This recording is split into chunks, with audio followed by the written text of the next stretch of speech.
Good morning, and welcome to Thursday's edition of Gleaning from this morning's reading.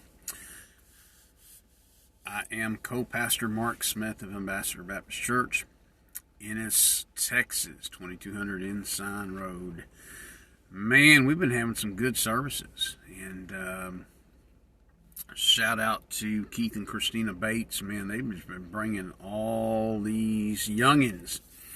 And man, we're seeing folks saved, and youth groups starting to boom, and classes are being formed, and so lots of good stuff going on there. What a blessing to see all the kids out there last night and Sunday morning.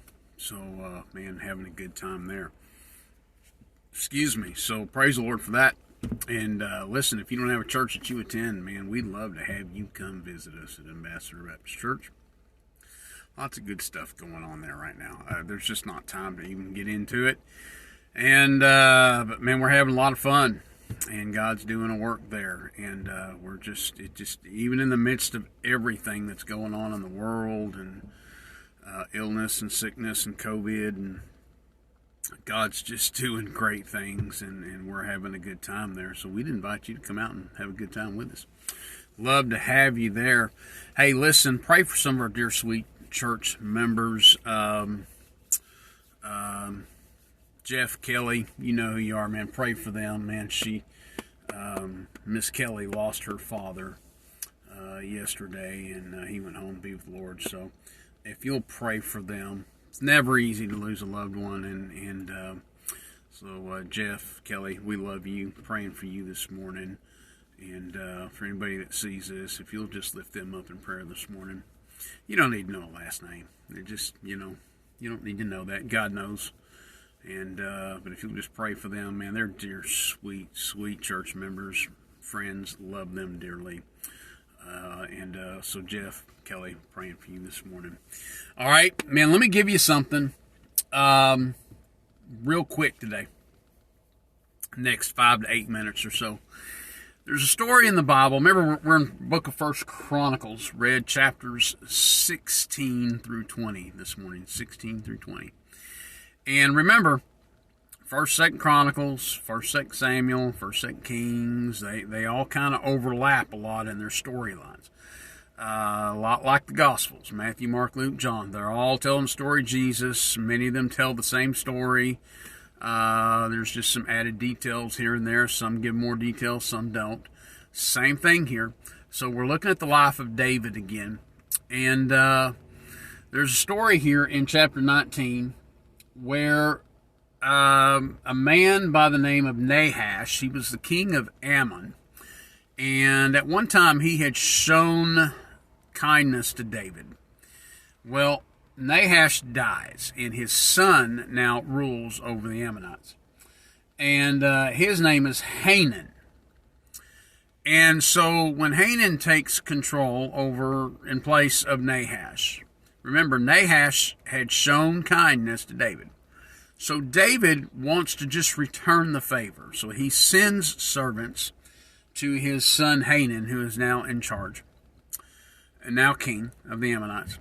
And he sends servants to Hanan just to say, hey, my deepest condolences. Your father was kind to me. I want to be kind to you. Well, Hanan's advisors say, nope, David's not here to show kindness. David is here to spy on the land, and he's out to get you. So Hanan responds by basically stripping the servants of their clothing garments up to their backside, their buttocks, revealing their private parts, and cuts off their beards, which both of those actions were an act of shame to the children of Israel. He shamed them, he embarrassed them, and he does this, and he sends them back out. Word gets back to David that his kindness was answered with basically Hanan shaming his servants. So David goes, gets a bunch of chariots, and says, all right, if that's the way you're going to act, let's do this. I'm coming after you, and I'm going to take you out. And having understood that storyline now, in chapter 19, verse 13, what a great verse. Here's what David's captain tells his military. He says, "Be of good courage, and let us behave ourselves valiantly for our people and for the cities of our God. Let the Lord do that which is good in his sight." Be of good courage, and let us behave ourselves valiantly for our people. God, watch this. I'm not going to take long on this morning at all. Man, this is so good. But you want to talk about a verse that popped out at me this morning. This is so good. He says, behave ourselves valiantly, courageously. Now watch. This is not a single act of courageousness. Not a single act. There are moments in time when people do things courageously on a spur of the moment. You know, maybe you save somebody's life, or you do something that's courageous in a single moment, in a single act. You know, we're not talking about single acts of courageousness. Now listen to himself. He says, behave yourself courageously for our people.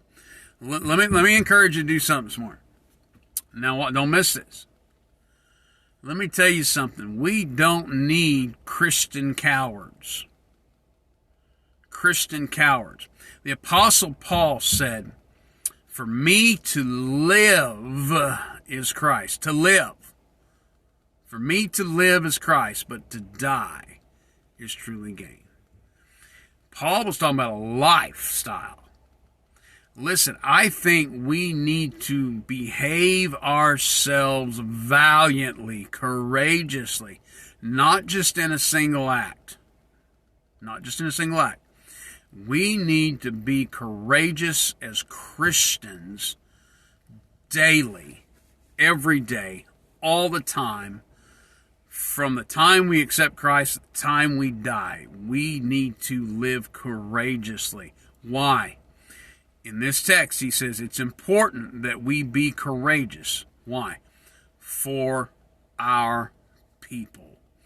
Listen, America was founded on acts of courageousness.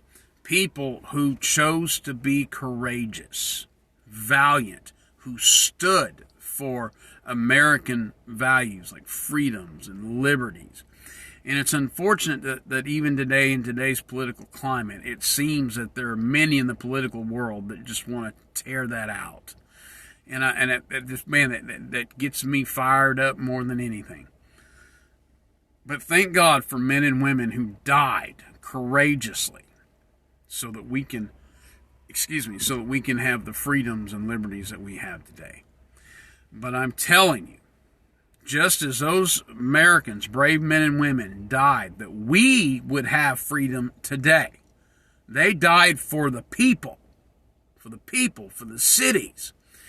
Folks, let me tell you something. Christianity is losing ground in America today and in the world today because Christians fail to live a courageous life. We need to take a stand and be courageous and live valiantly. Why? Because the people depend upon it. Lives depend upon it.